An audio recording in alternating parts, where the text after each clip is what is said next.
Welcome students, class 12-এর semester 3-তে computer science এবং কম্পিউটার অ্যাপ্লিকেশানের তোমাদের সিলেবাসে এবার পাইথন আছে। পাইথনটা কিন্তু খুব ইম্পর্ট্যান্ট। কেন পাইথনটা ইম্পর্ট্যান্ট সেটা আমি তোমাদের ধীরে ধীরে বলছি। তোমাদেরকে কিন্তু সবাইকে পাইথন শিখতেই হবে, কারণ সেমিস্টার 3-তে এমসিকিউ টাইপ কোশ্চেন হবে। এখানে এমসিকিউ টাইপ কোশ্চেনের 35 মার্কস আছে এবং পাইথন থেকে থিওরি থেকে 25 মার্কস আছে, অর্থাৎ ম্যাক্সিমামটাই পাইথন থেকে আছে, সেটা কম্পিউটার সায়েন্স এবং কম্পিউটার অ্যাপ্লিকেশান দুটোরই ক্ষেত্রে। আমি সিলেবাসটা তোমাদের দিয়েছি, তোমরা একটু দেখে নাও। এখানে আমি কম্পিউটার অ্যাপ্লিকেশানের সিলেবাসটা দিয়েছি, কিন্তু কম্পিউটার সায়েন্সেও একই জিনিস আছে।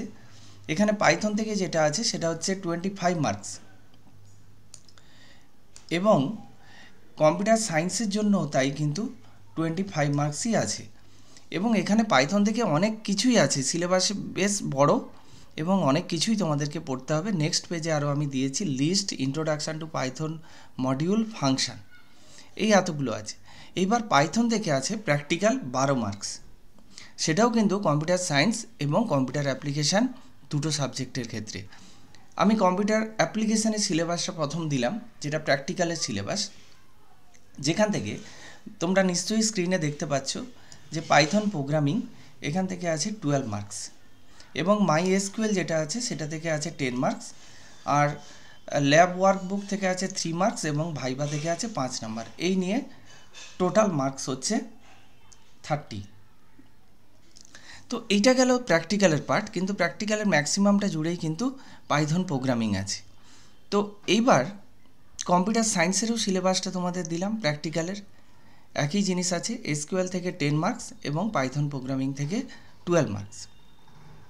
তাহলে টোটাল ক্লাস 12-এ পাইথন তোমাদেরকে কিন্তু থিওরি এবং প্র্যাকটিক্যাল মিলিয়ে 37 মার্কসের অ্যান্সার দেওয়ার মতো পড়তে হবে। তাহলে এই জন্যই পাইথনটা কিন্তু খুব ইম্পর্টেন্ট তোমাদের জন্য। এবার পাইথন তোমরা কেন শিখবে? যারা অ্যাপ্লিকেশানের স্টুডেন্ট তারা মনে করেছো যে এটা প্রোগ্রামিং, এটা খুব কঠিন হতে পারে, তাহলে আমরা এটাকে একটু বাইপাস করে যাই। কিন্তু তুমি বাইপাস করে যেতে পারবে না, কারণ থার্ড সেমিস্টার তুমি পাস করতে পারবে না, কারণ ম্যাক্সিমামটাই পাইথন থেকে আছে। আর তোমরা নিশ্চয়ই জানো থার্ড সেমিস্টারের কোশ্চেন কিন্তু এবার কাউন্সিল থেকে হবে, যেটা স্কুলের হাতে নয়। আর আরেকটা দিক যেটা আছে, তুমি পাইথন যদি শেখো তাহলে তোমার কতগুলো প্লাস পয়েন্ট আছে, যেমন ডেটা সায়েন্স এবং এআই। এখন পাইথনের কিন্তু খুব ডিমান্ড আছে ডেটা সায়েন্স এবং এআই এই সেক্টরে। নেক্সট যেটা বলছি সেটা হচ্ছে ওয়েব ডেভেলপমেন্ট অ্যান্ড অটোমেশন, এটার ক্ষেত্রেও কিন্তু পাইথন প্রোগ্রামিং খুব ইম্পর্ট্যান্ট।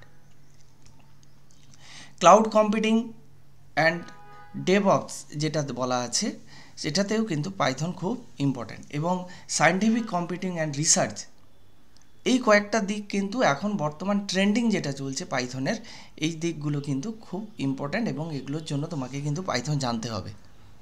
সায়েন্সের ছেলেরা তো পাইথন এই কারণেই জানবে, কিন্তু আর্টসের ছেলে যারা মনে করছে যে আমি পাইথন পড়বো না, প্রোগ্রামিং আছে, তাদের জন্য একটা খুব ইম্পর্ট্যান্ট কথা আমার জানানো দরকার, যে পাইথন প্রোগ্রামিং যদি তুমি জানো এবং তুমি যদি সেটাকে এআই ডেভেলপমেন্টের কাজে লাগাতে পারো, তাহলে তোমার কি এডুকেশান কোয়ালিফিকেশান আছে, তুমি কি পড়েছো না পড়েছো সেটা জানার বড় কথা নয়, তুমি পাইথন নিয়ে এআইয়ে কতটা কাজ করতে পেরেছো সেটাই কিন্তু ইম্পর্ট্যান্ট। এখন কিন্তু সেটাই দেখা হচ্ছে, তুমি পাইথনকে ইউজ করে কতটা এআই ডেভেলপমেন্ট করতে পারবে সেটাই কিন্তু মোস্ট ইম্পর্ট্যান্ট। তাহলে তোমাকে পাইথন কিন্তু শিখতেই হবে। এইখানে আরও একটা যেটা বলেছে যে growing demand and career opportunities, তোমাকে পাইথন স্কিলস আর হাইলি ভ্যালুড অ্যাক্রস ইন্ডাস্ট্রিজ।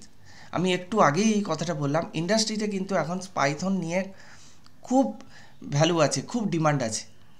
তোমরা শুধু যদি পাইথন শিখে যাও এবং ক্লাস 12 সেই অ্যাপ্লিকেশান হোক আর সায়েন্স হোক, ক্লাস 12 পাস করতে পারো, এবং তোমার যদি পাইথনের নলেজ থাকে, তাহলে কিন্তু তুমি ইন্ডাস্ট্রিতে সরাসরি কাজ পাবে। এইবারে দেখো, আমি এবার শুরু করি যে পাইথন কখন শুরু হয়েছিল। পাইথন ফেব্রুয়ারি 1921-এ শুরু হয়েছিল, এবং যিনি ডেভেলপ করেছিলেন গুইডো ভান রুসম, এবং এই পাইথনটা যখন ডেভেলপ করেছিলেন তখন তিনি হচ্ছেন দুটো ল্যাঙ্গুয়েজের উপর বেস করে ডেভেলপ করেছিলেন, একটা হচ্ছে এবিসি ল্যাঙ্গুয়েজ আর একটা হচ্ছে মডিউলার 3। পাইথনটা তারপর পপুলার কেন, মানে সবাই কেন পাইথন জানতে চাইছে, সবাই কেন পাইথন শিখতে চাইছে, আমি কয়েকটা পয়েন্ট বলছি, এটা তোমাদের পড়ার মধ্যেও আছে। It is easy to learn, এটা সহজ, এবং a powerful object oriented programming language, আর very high level programming language, এবং it is very popular language like C, C plus plus, Java etcetera. Actually বর্তমানে কিন্তু সি, সি প্লাস প্লাস, জাভার চেয়েও কিন্তু পাইথনটা অনেক বেশি পপুলার, এবং এটা লেখা খুবই সহজ, এবং এটা ব্যবহার করাও খুবই সহজ, এবং পাইথন প্রোগ্রামিং হচ্ছে একটা কিন্তু ইন্টারপ্রিটেড ল্যাঙ্গুয়েজ। আরেকটা পাইথন প্রোগ্রামিংয়ের যেটা অ্যাডভান্টেজ যেটা, সেটা হচ্ছে ক্রস প্ল্যাটফর্ম ল্যাঙ্গুয়েজ, অর্থাৎ run on more than one computer architecture or operating system. তাহলে যে কোনো কম্পিউটার আর্কিটেকচার এবং যে কোনো অপারেটিং সিস্টেমে কিন্তু পাইথন প্রোগ্রামিং রান করে। এবার আমি তোমাদের দেখাবো যে তুমি তোমার কম্পিউটারে পাইথন কি করে ইনস্টল করবে। তাহলে পাইথন ইনস্টল করতে গেলে তোমাকে দুটো জিনিস মাথায় রাখতে হবে। তুমি পাইথন কম্পিউটারে ইনস্টল করবে, আর এই যে সেকেন্ড পয়েন্টটা লিখেছি, there are many Python distribution available today, অনেকগুলো পাইথন ডিস্ট্রিবিউশন আছে, তার মধ্যে তুমি কোনটা চয়েস করবে। এখানে পপুলার পাইথন ডিস্ট্রিবিউশনার্স, দুটো পপুলার পাইথন আছে, একটা হচ্ছে সি পাইথন ইনস্টলেশন, আর একটা হচ্ছে অ্যানাকোন্ডা পাইথন ডিস্ট্রিবিউশন। এখানে আমি তোমাদেরকে যেটা বলবো সেটা হচ্ছে সি পাইথন ইনস্টলেশন, এটাই হচ্ছে বাই ডিফল্ট, এবং এটা হচ্ছে সবাই আমরা ইউজ করি। সি পাইথন ইনস্টলেশন আমরা কিভাবে ইনস্টল করব, কিভাবে ডাউনলোড করব, সেটা আমি ঠিক বলে দিচ্ছি। তোমরা তোমাদের যাদের কম্পিউটার আছে তোমরা এভাবে ডাউনলোড করে ইনস্টল করে নাও। প্রথমে আমি যাব কি, go to the link www.python.orgs।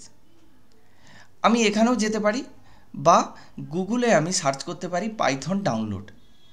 Python download করার পরে তোমাকে এই ওয়েবসাইটেই নিয়ে যাবে, এবং সেখানে তুমি এই স্ক্রিনটা দেখতে পাবে। এই স্ক্রিনটাতে তুমি ভালো করে খেয়াল করে দেখো, একটা ডাউনলোড বলে একটা অপশান দেওয়া আছে, আমি যেখানে সার্কেল করলাম। তুমি এই ডাউনলোড অপশানে ক্লিক করবে। ডাউনলোড অপশানে ক্লিক করলে দেখবে উইন্ডোজ আসবে, এবং উইন্ডোজের পরে যেটা অ্যারো দিয়ে দেখালাম, পাইথন 3.12.2, এখন 3.12. আরও ভার্সান হয়তো বেরিয়ে গেছে, তুমি এখানে ক্লিক করবে। যখনই ক্লিক করবে তখন কি হবে, যে তোমার এইখানে যে স্ক্রিনে দিয়েছি, এই যে ডাউনলোডস বলে যে অপশানটা আসছে, এই ডাউনলোডে এখানে .exe নামে এইখানে ডাউনলোডে চলে আসবে। তো তখন তুমি কি করবে, এই লেখাটার উপরে ক্লিক করবে। ক্লিক করলে তখন তোমার কিন্তু ইনস্টল হতে থাকবে। ইনস্টল পাইথন 3.12.2, এগুলো ভার্সান দিয়েছে 64 বিট। এই ইনস্টল নাও যে অপশানটা আছে, এই ইনস্টল নাও অপশানে তুমি ক্লিক করবে। ইনস্টল নাও অপশানে ক্লিক করলে তোমার পাইথনটা কিন্তু ইনস্টলিং হতে থাকবে, এবং সেট আপ ইনস্টলিং দেখাচ্ছে, এবং ইনস্টলিংটা সেট আপ হতে থাকবে। তো এইভাবে কিন্তু পাইথনটা তুমি ইনস্টল করতে পারো। ইনস্টল হয়ে গেলে তোমার কিন্তু স্টার্ট মেনুতে চলে আসবে, ডিস্ট্রিবিউশনটা চলে আসবে, পাইথন আইডিইটা চলে আসবে। এইভাবে তুমি পাইথনটা ইনস্টল করতে পারলে, এবার ইনস্টল করার পরে তুমি একটা প্রোগ্রাম কিভাবে লিখবে, সেই প্রোগ্রামটা লেখার কত ধরনের টাইপ আছে, অর্থাৎ দু ধরনের অপশান দেওয়া থাকে, একটা হচ্ছে ইন্টারঅ্যাক্টিভ মোড, আর একটা হচ্ছে স্ক্রিপ্ট মোড। আমরা ইন্টারঅ্যাক্টিভ মোডে কি করি, স্ক্রিপ্ট মোডে কি করি, সেটা আমি আমার নেক্সট ভিডিওতে আসবো। আজকে আপাতত এইটুকুই। আমার channel study computer science with Manas sir. আমার এই ভিডিওটা যদি ভালো লেগে থাকে লাইক করো, বন্ধুদের মধ্যে শেয়ার করো, এবং আমার চ্যানেলে নতুন হয়ে থাকলে অবশ্যই সাবস্ক্রাইব করো। Thank you.